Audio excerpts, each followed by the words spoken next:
Hello po mga kapatid, let us pray. Heavenly Father, salamat po o Diyos sa oras na ito, Panginoon, na kami po ay inyo pong dinako o Diyos, dinala o God sa inyo pong bahay, panambahan o Diyos. Dalangin po namin na ang lahat, Lord, ng amin pong mga gagawin o Diyos at maging ang aming pakikinig o Diyos ng inyo pong mga salita ay tunay o God na magbigay, Panginoon, sa inyo ng kapurihan. At ang inyo pong lingkod, O Diyos, ay hindi karapat-dapat, Panginoon, na magbahagi, O Diyos, ng inyong pong salita. Ngunit salamat sa inyong pong biyaya, Panginoon, at sa patuloy na pagtuturo po ninyo at paglilinis, O God, upang sa ganon, O Diyos, ay sa pamamagitan, Panginoon, ng inyong pong pag-ibig at biyaya, O Diyos, ay magagampanan po, O God, ang inyong pong ang aming pong tungkulin, Panginoon, sa inyo pong harapan at sa inyo po namin tinitiwala ang lahat o God ng amin pong mapapag-aralan. Sa pangalan ni Jesus, Amen. So mga kapatid, tayo po ay magpapatuloy dito po sa ating pinag-aaralan sa book ng Lucas, sa book ni Dr. Luke. At nandito na po tayo sa chapter 2, verses 41 to 52. So, unti-unti po nating tinitignan din ang patungkol sa Panginoong Hesus sa pamamagitan ng kasulatan or sa pamamagitan ng isinulat ng isang manggagamot, ang pangalan po niya ay si Lucas. So, sabi dito sa verse 41, diretso na po tayo.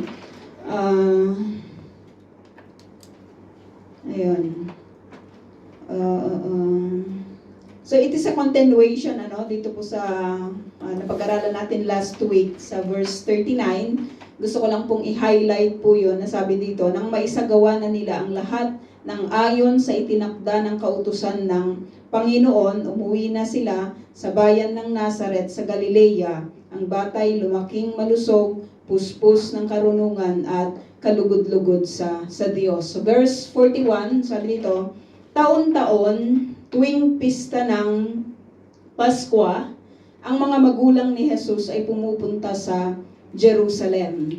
So, dito makikita po natin, di ba mga kapatid, na hindi lang sa account na ito, pumunta po ang mag-anak nitong si Joseph sa Jerusalem, kundi yung celebration po nila ng Pesach ay taon-taon, sabi dito ni Lucas, taon-taon na pumupunta po sila at nagse-celebrate doon po sa Jerusalem ng kanila pong Pesach.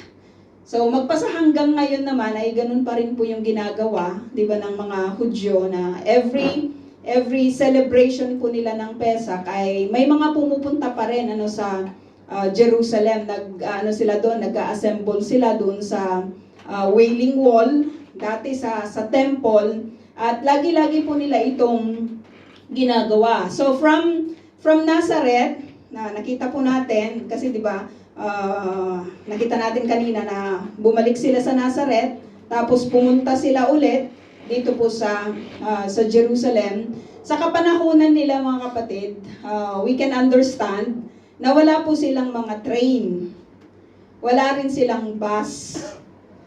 At bibihira lang sa kapanahunan nila yung may kabayo. Or kung may donkey man sila, ay medyo nakaluwag-luwag na sila, di ba, sa kanilang buhay. But we know na ang family po ni Joseph ay hindi po sila ganun ka-yaman.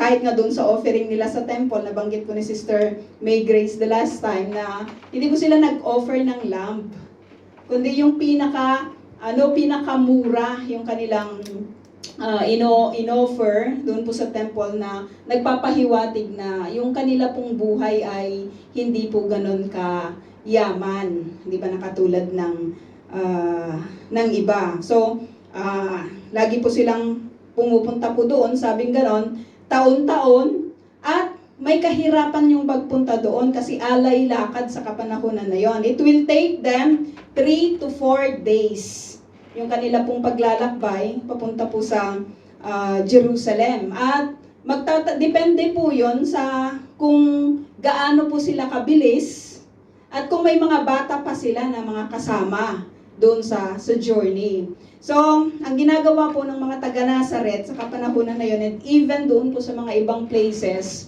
sa mga karatig lugar ng Nazareth,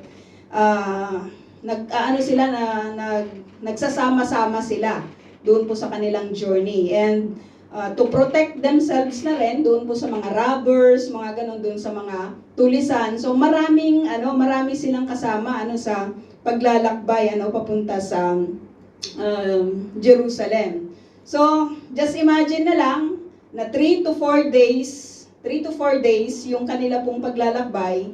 So marami po silang bitbit. Tayo nga kapag nagtitrip, isang araw lang, pero grabe yung pagod natin, di ba? Mga pagkain natin, pananghalian natin, merienda natin, di ba? Kung ano-ano, tubig natin, lahat-lahat binibitbit po natin. So just imagine 3 to 4 days. Siyempre maglalaan sila ng kanilang panahon. We don't know kung papaano po, kung may mga donkey ba sila, may mga kariton ba sila, di ba, na probably meron kasi doon nila ilalagay, di ba, yung kanilang mga kakainin, mga gagamitin. So, may mga may mga kung saan sila magi-stop over, kung saan sila matutulog. Kasi 3 to 4 days nga, di ba, yung kanila pong paglalakbay. So, masyadong matrabaho yon, di ba, para sa isang family. Yung palagi na pumupunta doon po sa Jerusalem, at sinabi po sa atin ni Lucas na taon-taon po nila ito ginagawa. So sabi, ano ba ito, itong celebration ng Pesach? Sabi po doon sa Exodus 23:17, tignan po natin, ang sabi po dito sa Exodus, 3 times a year, sabi dito, 3 times a year, all the men are to appear before the sovereign Lord. Doon naman sa Deuteronomy 16:16, binanggit din dito, 3 times a year, all your men must appear before the Lord your God at the place He will choose. At the festival of unleavened bread, tatlong mga celebration to the festival of weeks and the festival of tabernacles. No one should appear before the Lord empty-handed. So 3 times a year yon na pumupunta po sila, kasi nabanggit sa atin ng verse 39 na lahat sinusunod nila. Di ba? Itong mag-asawang Mary at saka itong si Joseph. So ano yung binabanggit sa atin, mga kapatid, na alam mo yun, yung kahit bata pa itong si Mary, bata pa rin po itong si Joseph, probably, mga bata pa po yung kanila pong mga edad. Pero nakita po natin yung kanilang righteousness, di ba, yung pagmamahal nila sa Panginoon, yung pagsunod nila sa Diyos kahit mahirap. Di ba? Naglalaan sila ng kanilang panahon to go into that place, di ba, upang gampanan po nila yung kanila pong laging ginagawa as commanded by the Lord, di ba, dito po sa Old Testament, di ba, sa nabanggit natin kanina sa Exodus at maging sa Deuteronomy. So sabi po sa Exodus 34:24, di ba? Tignan natin 'yan kasi maganda rin po 'yon. Sister May Grace. Exodus 34:24, sabi po doon, di ba? Lahat sila pupunta. Yung mga taga Nazareth na mga Hudyo, lahat sila pupunta doon sa Jerusalem. Sabi sa atin na dapat mga babae lang yung mga lalaki lang yung obligated, di ba, na pupunta. Pero makikita po natin dito sa kwento na ito na pati si Mary sumasama. Di ba? So that means to say, hindi naman siya obligado na pumunta or hindi naman siya obligado na sumama dito po kay Joseph, pero sumasama siya. So that means na makikita po natin yung puso din po nitong si Mary na talagang nagmamahal din sa gawain ng Panginoon. No? Nagsasubmit din siya doon po sa lordship ng Lord. So kung aalis po itong mga kalalakihan na ito sa Nazareth, napaka-dangerous po nun.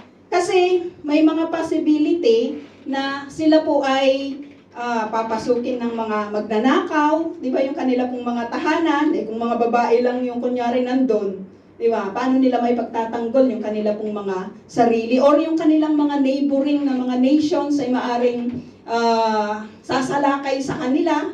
Di ba? Kukunin yung kanilang mga asawa at mga anak. So this is really a very dangerous din sa part ng mga maiiwan kasi mga lalaki obligated sila na pupunta sa Jerusalem at hindi lang isang beses kundi 3 beses, 'di ba, sa isang taon. Pero makikita po natin yung promise po ng Panginoon sa kanila. Sabi dito, I will drive out nations before you and enlarge your territory, and no one will covet your land when you go up 3 times each year to appear before the Lord your God. So ang ganda-ganda po ng promise, di ba, ng Panginoon sa kanila, na kapag kayo ay pupunta, gagampanan ninyo yung gawain na binabanggit ko sa inyo, 3 times a year, I will take care of you and your land and your family. Walang sa inyo, walang sasalakay. Sabi, as we continue to read those verses, sabi niya, walang sasalakay sa inyo, ako yung mag-iingat sa inyo. So as you fulfill your it is not just a duty, di ba? Pero as you fulfill these things na sasabihin ko sa inyo, sabi ng Lord, ako yung bahala sa inyo. Ako yung mag-iingat sa inyo. 3 times a year man yan, pero sabi niya, huwag kayong mag-alala sa inyong mga maiiwan. Huwag kayong mag-alala sa inyong kabuhayan. Huwag kayong mag-alala sa inyong tahanan. Huwag kayong mag-alala sa inyong mga kaaway. Ako ang mag-iingat, di ba, sa kung ano man ang meron kayo. So sabi dito, sa verse 42, nang siya'y 12 taon na, si Jesus, dumalo sila sa pista ayon sa kanilang kaugalian. So, we can see from these mga verses, mga kapatid, yung model of parenthood nitong sina Joseph at saka itong si Mary. Napakapalad ng kanila pong mga anak. Napakapalad ng anak, 'di ba, na ang mga magulang ay talagang sumusunod, 'di ba, sa Panginoon. So just imagine na lang na itong si Jesus ay lalaki siya sa isang tahanan na kung saan ang kaniya pong mga magulang ay nagmamahal, 'di ba, sa Panginoon, no? So we can understand na katulad ng sinabi po dito sa verse 40 na ang bata'y lumaking malusog, puspos ng karunungan at kalugod-lugod sa Diyos. At napakalaki po ng role, 'di ba, ng kanya pong mga magulang. Mapapasana all ka na lang. Na yung magulang na itong si Joseph at saka itong si Mary ay kalugod-lugod. 'Di ba, yung kanila pong buhay sa Panginoon. So, binanggit po sa atin dito na nung 12 years old na itong si Jesus, pumunta sila doon sa Jerusalem. At sinasabi din po sa atin na kapag magta-13 na kasi, di ba, ito na yung talagang i-declare yung isang bata na isa na siyang binata. Di ba? May na siya na yung, kumbaga sa atin, 18 years old, no? May kalayaan ka na. Di ba, yung mga bata, naghihintay sila na maging 18 kasi yung legal age. Tapos gusto nila, sila na yung magdedesisyon, di ba, para sa kanilang sarili. Sa mga Hudyo, 13. So, maintindihan natin na 12 years old itong si Jesus. So, after ng event na ito, isa na siyang, sabi doon, ganap na man or ganap na lalaki. So, sabi dito sa verse 43, tignan natin, sila'y umuwi na pagkatapos ng pista.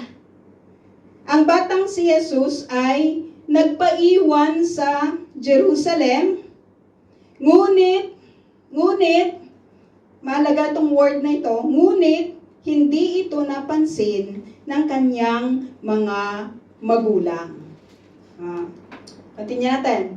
44, sa pag-aakalang siya ay kasama ng pangkat, siyempre meron silang tinutuluyan sa Jerusalem. No, hindi natin alam kung kamag-anak ba ito or nagbabayad po sila ng lugar na kung saan ay parang sa kapanahon na natin ngayon, mga hostel, mga flat, di ba? Kapag pupunta po tayo doon, magbabayad po tayo. So probably may mga ganun din, di ba, sa kapanahunan po nila. Lamang ay itong si Jesus ay sabi dito, nagpaiwan siya. Pero hindi po ito napansin ng kanyang mga magulang. So sa pag-aakalang, sabi dito, siya ay kasama ng pangkat, nagpatuloy sila sa maghapong paglalakbay. So alam ng lahat, di ba, na uuwi na sila sa ganitong araw. So probably itong si Joseph at saka si Mary may mga iba pa silang mga gamit na inasikaso, 'di ba? Kasi pabalik na sila eh, 'di ba? Tayo nga kapag nagti-trip tayo, 'di ba, pag-uwian na talagang hindi mo alam kung saan mo ilalagay, 'di ba, yung mga gamit. I-check mo lahat ng mga pwedeng or probably pwedeng maiwan. At sabi dito, naglakbay na sila. Siguro sabi ni Mary, si Jesus nandun kay Joseph. So hindi na niya hinanap pa ito kasi sabi siguro niya sasama yun sa tatay niya. Ito namang si Joseph, maaaring sabi niya, si Jesus baka kinuha na ni Mary. Di ba? Dahil hindi natin alam kasi ganyan madalas, di ba, yung problema kung kanino sasama yung bata. O kaya baka sumama na siya doon sa kanyang mga kaedad, doon sa kanyang mga pinsan, or doon sa sa mga kaibigan niya, kasi maglalakbay na sila alay lakad sa kapanahunan na iyon. Lamang may problema, sabi dito, nagpatuloy sila, so maghapon na silang naglakbay. So, medyo nakalayo na sila sa Jerusalem. Kasi yung maghapong paglalakbay, nasubukan na po ba ninyo yan, yung maghapon na paglalakbay? Medyo malayo na rin yung mararating. No? So probably doon sa paglalakbay na yun, nauuna siguro yung mga bata o kung sino man yung nauuna sa kanila ng mga families. Kasi syempre marami silang mga dala. Di ba, mga kapatid? So yung pag-journey nila na iyon, hindi nila napansin itong si Jesus pala ay nagpaiwan sa Jerusalem. Nagpaiwan siya. At sabi dito, pagkatapos, sabi dito, nagpatuloy na sila sa maghapong paglalakbay. Pagkatapos, siya ay hinanap. So, maaring kainan na. Diba? Kung nag-start sila ng madaling araw, magbe-breakfast na sila. So, hahanapin nila ngayon itong si Jesus, nasaan na siya. Diba? O kaya, tanghalian, o whatever man. Basta siguro stop over. Diba? Nasaan na itong si Jesus? Sabi dito, hinanap nila siya, tapos sabi dito, sa kanilang mga kamag-anak. Baka nandun si Jesus sa mga kamag-anak. At mga kakilala. Siyempre magkahanap ka, di ba? Sabi dito, ngunit, hindi nila natagpuan si Jesus. Kung kayo nawalan ng anak, pero 12 years old na itong si Jesus, di ba? We can understand yung panic. Bakit nasaan na si Jesus? Di ba 12 years old? Gaano na yun kalaki? Di ba? May grade 6. So, kasi sa kapanahunan na ito, yung mga ganong edad, di ba? Pwede mo nang pag-isa.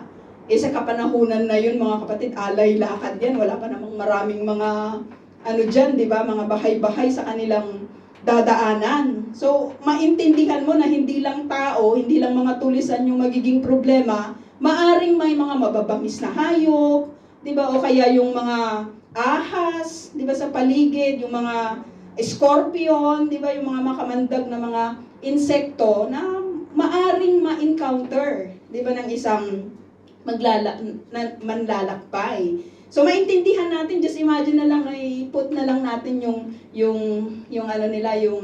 anong tawag doon, yung nervyos. Diba? Grabe siguro yung nervyos nitong si Mary, Kasi hinanap na sa mga kamag-anak. Kaya sabi dito, nung hindi nila makita, sa dami nilang naglalakbay, effort din yun na hanapin mo yung nawawala. Di ba? O, ipagkakatiwala mo kung may anak ka mang maliit, kasi madami namang anak si Mary, di ba? Kung may anak ka mang maliit, kasi 12 years old na itong si Jesus, so probably may nandyan na si James.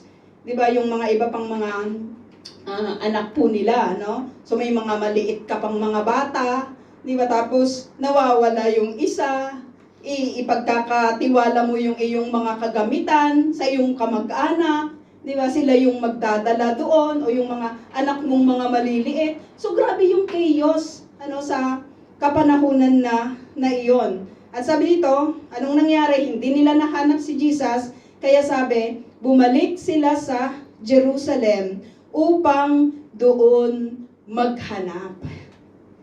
Upang doon maghanap.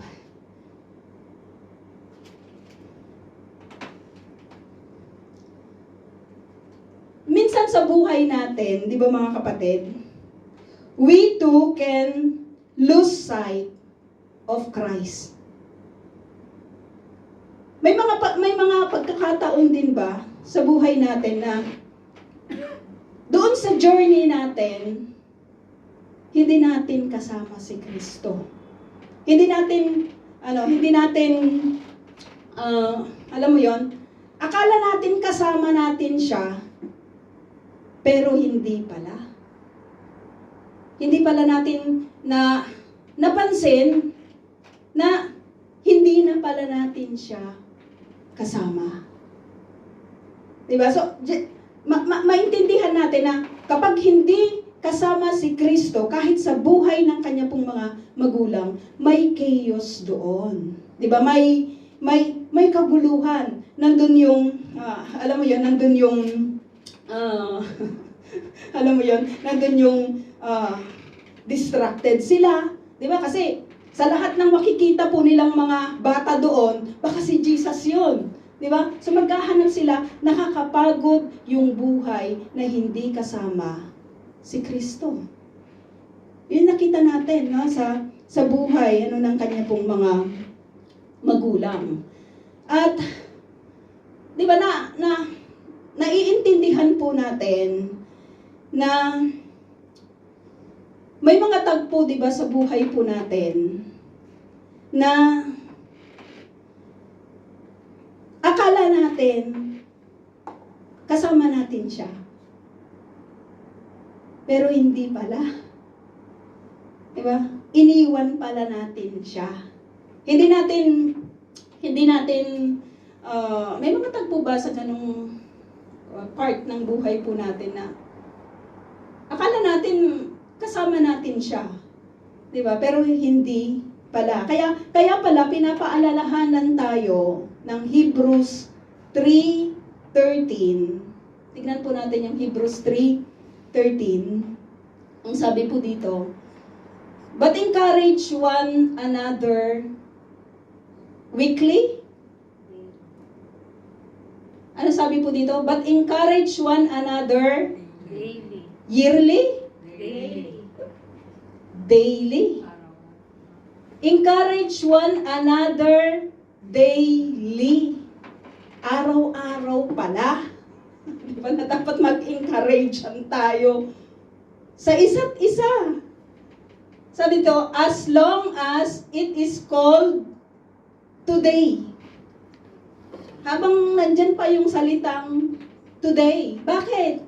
So that none of you may be hardened by sin's deceitfulness. No?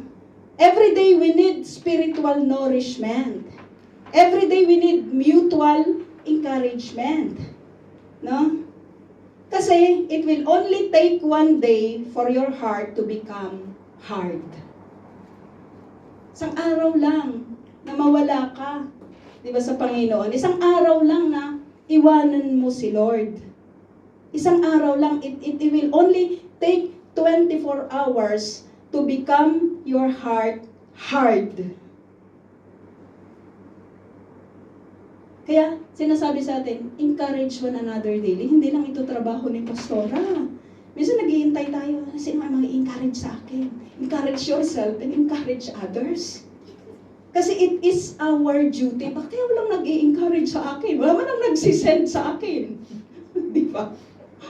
Lungkot na ako dito. Wala man lang, hindi man lang sila nagpapakita ng kanilang concern. Sa akin, madalas ganyan, di ba? Madalas ganyan tayo. We are waiting for anybody, di ba, to encourage us. Pero ang tanong doon, are you also an encourager? Kasi sabi dito, encourage one another daily. Daily. Kasi baka hindi natin namamalayan, hindi na pala natin kasama, di ba, si Jesus. O yung kasama, yung kaibigan natin, o kaya yung kakilala natin, si sister, o kaya si brother, iba na pala pinagkakaabalahan. Diba? Iniiwan na pala, diba, si Kristo. Ano? Kaya in order for your heart to become cold, sabi dito, to not to be distracted, to not be deceived by sin overnight, we need to be sure lang talaga na kasama natin si Kristo sa journey, sa buhay na ito. Pakisabi nga sa iyong katabi na dapat kasama natin siya. Dapat kasama natin siya. Dapat kasama natin siya. At dapat ini-encourage kita. Di ba? Para mabantayan yung puso mo. Kasi kapag naging hard yung puso mo at pinahard mo palalo yan, saan ka pupulutin? Di ba? Saan tayo pupulutin? So sabi dito, let's continue. Hindi, bumalik sila sa Jerusalem. It will take really effort to go back to Jerusalem. Nakakapagod po yun. Maghapon ka ng naglakad. Siguro madilim na rin yung paligid. O kaya hapon na, whatever, kung anong oras sila nag-start. Kasi maghapon So, gabi na yon. Maggagabi na. Ibabalik pa itong si Joseph at saka itong si Mary. Dalawa na lang sila. Hindi ba sila natatakot? Baka may mga tulisan dyan sa wala naman silang flashlight sa kapanahunan na yon. May mga sulu-sulu siguro sila. O hindi man pwedeng kandila. Di ba?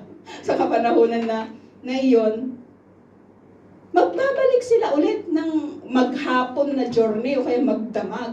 So probably mga madaling araw na sila makakarating ulit sa Jerusalem. No? So sabi dito, pagkalipas doon sila maghahanap sa Jerusalem kasi baka nga naiwan doon at alam naman natin, nagpaiwan talaga si Jesus, di ba, sa Jerusalem. Sabi dito, pagkalipas ng 3 araw, grabe 3 araw saan ka maghahanap doon sa Jerusalem? So maaaring ang pinuntahan nila kung saan sila natulog or kung saan sila nag-stay. Sa dami ng mga tao sa kapanahonan na yon sa Jerusalem kasi holiday ito Di ba? So, ang hirap-hirap maganap tayo nga lang, di ba? Sa isang street lang, di ba? Sa mga doon sa Jerusalem, kung saan ka bumili ng shawl, o kaya ng mga anong tawag doon, yung mga sapatos na balat. No? Ang hirap makita ng hinahanap minsan, ito, ang daming tao nito. Maghahanap ka ng isang 12 years old. Di ba na? Nawawala. Wala pa namang mga cellphone noon, o kaya ipablatter mo sa pulis. So sabi, 3 araw silang naghanap. So sabi siguro nila, siguro na pasok na nila lahat ng street sa Jerusalem. Wala talaga si Jesus. No? Saan na? Punta tayo sa temple. Maaring ganun, punta tayo sa temple. So sabi dito, si Jesus ay natagpuan nila sa loob ng templo.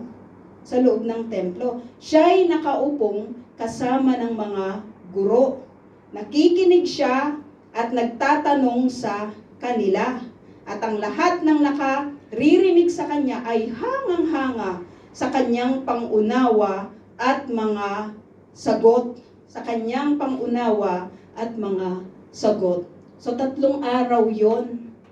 Hindi natin alam, hindi ni-record sa atin ni Luke kung saan kumain si Jesus, kung saan natulog itong si Jesus. Pero ang binigyang diin nitong si Lucas ay kung ano ang ginagawa nitong si Jesus, 'di ba, sa loob ng templo. Sabi dito, nakikinig siya, nagtatanong siya, 'di ba?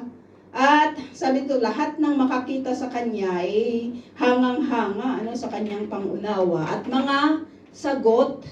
Nagtatanong siya, sumasagot siya, at hangang-hanga po, 'di ba, yung mga nakakarinig sa kanya. 12 years old. Sabi ni Jesus, siguro doon ako sa temple. Yung alam mo yon, yung sa isang 12 years old, ito ba yung kanyang priority? Yung pupunta sa temple, makinig, maupo, 'di ba, magtanong at sumagot sa mga religious leaders or dun sa mga elite, yung mga matataas matataas ang katungkulan ng mga guro, 'di ba, sa temple. Pero ito yung kanyang pinuntahan. Hindi siya pumunta sa palengke, hindi siya pumunta sa kung saan-saan may mga palabas. Pero ito yung pinuntahan niya, yung temple. The safest place sa Jerusalem is the temple. 'Di ba? Yung temple ng Lord. Ang ganda lang na binigyan niya yun ng priority. Kung hindi natin alam, 'di ba, kung saan sila natulog or saan sila nag-stay, pero itong si Jesus, maaring nagtanong siya, saan po ba yung temple? Or kung taon-taon silang pumupunta sa lugar na yon, maaring kabisado rin niya yung daan papunta, 'di ba, sa temple. At yun kaagad yung kanyang pinuntahan. Nung hindi niya kasama yung kanyang yung kanyang family, doon po siya sa loob ng temple nakita. At tignan natin kung anong sinabi ni Mary. Sabi dito, namangha rin ang kanyang mga magulang, namangha sila, nandito si Jesus, sa temple. Grabe lang talaga yung pag-ibig niya. Kasi alam niya yung kanyang purpose. Bata pa lang siya, alam na niya yung kanyang purpose, 'di ba, sa buhay na ito. Tayo po, mga kapatid, alam din po ba natin yung purpose natin sa buhay na ito?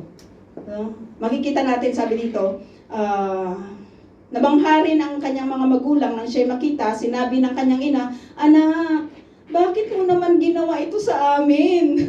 Intindihan natin itong si Mary. Pagod na ito, di ba? Nandito na yung kanyang pag-aalala.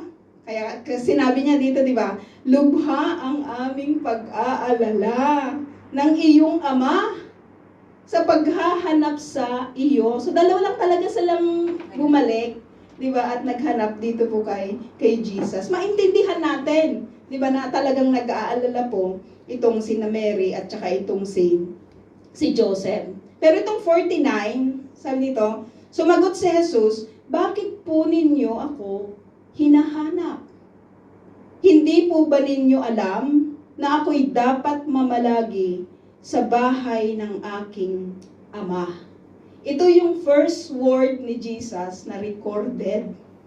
Di ba, magmula nung siya'y bata pa hanggang sa siya'y mag-11 years old, ngayong 12 na siya, this is the first recorded na salita ng Panginoong Jesus. Sabi niya, hindi po ba ninyo alam na dapat ako'y mamalagi sa bahay ng aking ama? At nung siya po ay nasa cross ng Calvary, anong sinabi din niya? Ama ko. Di ba? Yung salitang Father, laging may connection yun sa kanya, di ba? From age 12 na recorded, ang lagi niyang binabanggit ay yung kanyang ama. At maging doon sa kanyang kamatayan sa cross, di ba, ng Calvary, lagi pa ring ama ko, di ba, yung kanyang binabanggit. Which means to say, mga kapatid, na from the start ng kanya pong buhay at ng kanya pong ministry until doon po sa kanyang edad na 30 years old, doon po sa kanyang pamamaalam, hindi po nawala, di ba, yung relasyon ng Panginoong Hesus sa kanyang ama. No? Sa kanyang ama. So grabe lang yun, maganda po yung kanyang beginning at napakaganda rin yung kanyang ending sapagkat wala po siyang ibang mas pina-priority, di ba, sa kanyang buhay, maliban sa mabigyan niya ng kapurihan ang kanyang ama, di ba, sa kalangitan. Maraming nagsisimula ng maganda, pero nagtatapos na hindi matagumpay. Diba? Maraming mga Kristiyano, grabe yung kanyang lang pagsisimula sa paglilingkod po sa Panginoon. Pero after so many years, nawawala po sila sa ministry. Imbes na si Father God, yung kanila pong tinatawag, nag-iiba po yung landasin, diba, ng kanila pong mga buhay. Pero si Jesus, from the start of His life, laging nakakonect yung buhay po niya sa Panginoon hanggang sa matapos po niya, 'di ba, yung kanyang calling, 'di ba, sa Panginoon. Pakisabi nga mo nga sa yung katabi. Pakisabi mo nga sa yung katabi, 'di ba? May you finish well. May you finish well. Di ba? Sana magpatuloy ka. Sana magpatuloy tayo kahit ano pa yung dumating. Di ba, na pagsubok, di ba, sa ating pong mga buhay. Makita nawa natin na mula po dito, no, sa binanggit ng Panginoong Jesus, ang buhay niya nung siya nagsimula, nakakonekta sa Diyos. At maging doon po sa pagtatapos ng kanyang buhay, ay nakakonekta, di ba, sa Diyos. So just imagine yung patience, di ba, ng Panginoon, na sabi sa scripture, di ba, na si Jesus ay na-tempt din ng katulad nating mga ordinaryong tao. Yung temptation natin, na ano din niya, na-encounter din niya. Kasi isa lang din siyang tao din. Di ba? 100% human. So yung mga temptation na dumadaan sa buhay ng tao, pinagdaanan din po yan ng Panginoon. And yet, sabi po ng scripture, walang kasalanan.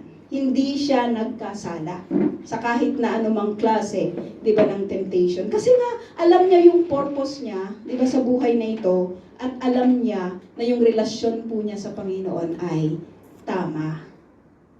Tama. So sabi dito, ngunit, verse 50, hindi nila naunawaan ang sinabi niyang ito. Siguro sa pagod na rin, di ba? Sa nervyos na rin, hindi nila binigyan ng pangunawa, di ba, yung sinabi dito ni Jesus na dapat namamalagi ako sa bahay ng aking ama. Kung meron mang akong pamamalagian na tahanan, sa bahay yun ng aking ama, hindi sa bahay o tahanan ng iba. Di ba? Is this also our desire? No? Mahirap itong i-desire, di ba? Sa dami ng mga offer, di ba, ng mundo. Pero kapag ito kasi yung ating dinesire at ginawa, di ba, sa ating pong mga buhay, alam natin na mas mapapanatag po tayo. 51, sabi ito, siya'y sumama sa kanila pauwi sa Nazaret at siya'y naging masunurin sa kanila. Kahit alam mo yun, yung pwede naman sana siyang, dito na lang ako sa Jerusalem, dito na lang ako sa temple. Pero hindi, nakikita pa rin po natin yung submission niya, di ba, yung patience niya sa kanyang mga magulang. Na, alam mo yun, he waited yung time na ibibigay sa kanya ng Panginoon to start the ministry. At yun ay, nung siya'y edad 30, di ba, 30 years old. Alam mo, nag-wait si Jesus ng ganong period, from 12 years old until the age of 30. Nag-wait siya, nakalugod-lugod sa Panginoon. Ilang period yun? 18 years? Di ba? He was tempted and yet no sin. Walang kasalanan. Kaya minsan nakakahiya yung buhay natin. Yung mga temptation natin, hindi natin napagtatagumpayan. Diba? Kasi nga, wala tayong tunay na hindi solid, di ba, yung ating relasyon, di ba, sa Ama. konting ano lang, konting open lang, 'di ba, ng temptation, bumibigay po tayo minsan. Kasi 'di ba, hindi natin tinitignan yung kalakihan, 'di ba, ng Diyos na meron tayo. But not Jesus. Si Jesus, alam niya yung priority niya. Dapat si ama ko, 'di ba? Dapat nasa tahanan ako, 'di ba, ng aking ama. Kaya kahit anong dumaan na temptation sa kanyang buhay, hindi siya nagkasala. Sana all. Sana all ka lang talaga. Pero kung nagawa ito ng Panginoong Jesus, kaya din po nating gawin yun. Di ba? Sa pamamagitan ng tulong niya. Just fix your eyes to Jesus, the author and perfecter, di ba, ng ating faith. So sabi dito, alam mo yun, Diyos ito 100% God, 100% human.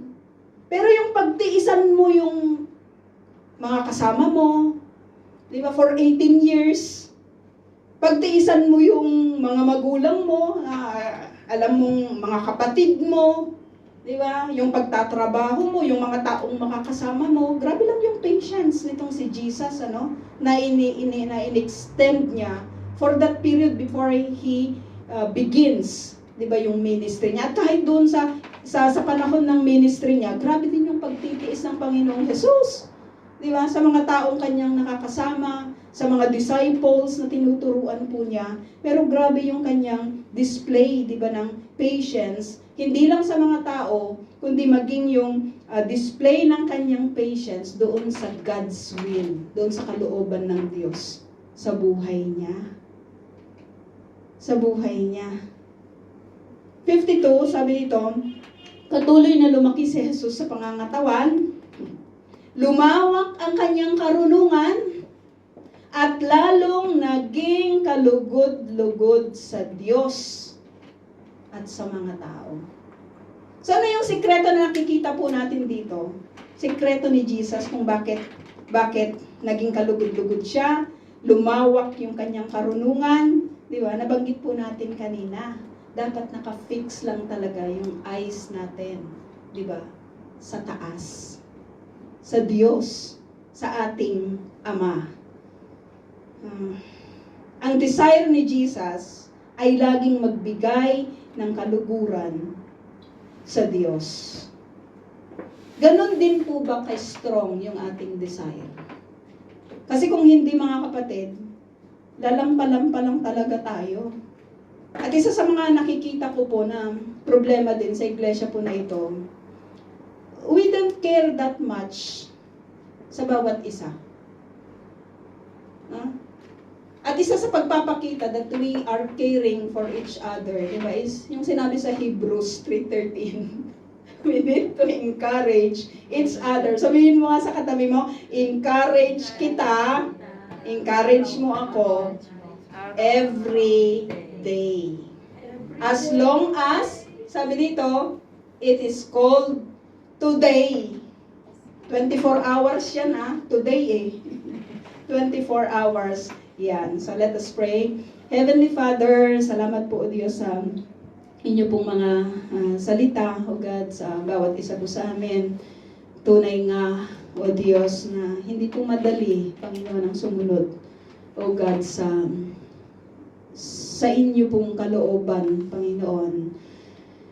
Pero alam din po namin na kapag kami po ay magdedesisyon, O Diyos, na kayo yung unahin sa buhay po namin, alam po namin na gagaan, O Diyos, ang lahat, Panginoon. Gagaan, O Diyos, ang amin pong pagsunod, O God, sapagkat kayo po ang tutulong, O Diyos, sa amin. At kayo yung magbibigay, Panginoon, sa amin ng katagumpayan, O Diyos, sa lahat ng aming gagawin. Dalangin po namin na ang amin pong mga isipan, ang amin pong mga puso ay iaalay lamang po namin, Panginoon, sa inyo. At wala po kaming ibang i-desire sa buhay na ito, hindi mabigyan po kayo ng kapurihan. Sa inyo po, O Diyos, lahat ng papurit, pasasalamat sa pangalan ni Jesus. Amen.